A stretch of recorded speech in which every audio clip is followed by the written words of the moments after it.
In a sense, my first connection with India came because of the IITs.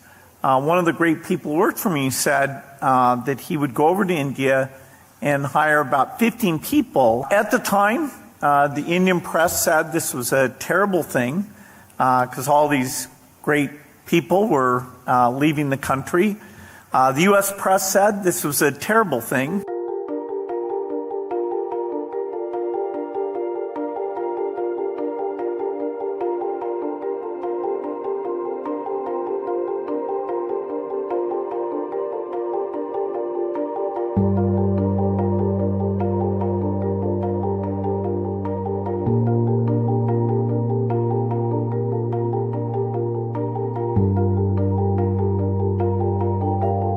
It's been a long time since I've been here at IIT Delhi, and it's phenomenal, all the great progress that has taken place since then. In a sense, my first connection with India came because of the IITs.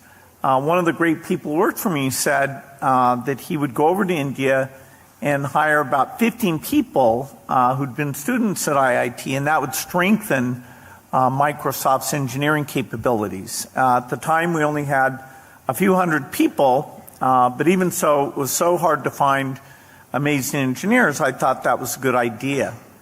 At the time, the Indian press said this was a terrible thing because all these great people were leaving the country. The U.S. press said this was a terrible thing, all these people coming from another country. But I think now, over 25 years later, we can say that was a phenomenal thing, both for India and for the United States, and of course for Microsoft itself. A number of those people are the ones who came back to India, started up the offices here, and earlier this week I was down in Hyderabad at the biggest site for Microsoft development in India, celebrating the 25th anniversary at a time where Microsoft now has more than 25,000 amazing people here in India doing work. And if I think back on my Microsoft career and the wonderful people that I got to work with and why I enjoyed that so much, a very high percentage of them are people who joined from India. First and foremost, though, in that list would have to be Satya Nadella, who we're so lucky to have as the CEO. Well, I'm now looking at India in a far broader way than just the Microsoft lens. You know, I'm lucky enough through the work of the foundation to look at innovators in India who can help with all kinds of problems, starting with health, but also agriculture, gender, climate, so many areas that we need fantastic Indian innovation.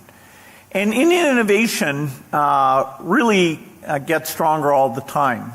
One thing you can count on is that because India is a big country, people understand its innovation's not really valuable at small scale, and nor is it valuable if the cost is so high that only a small percentage of the people can get access to it. And so this is a fascinating time. The need for innovation to deal with many different challenges that I'll talk about is greater than ever.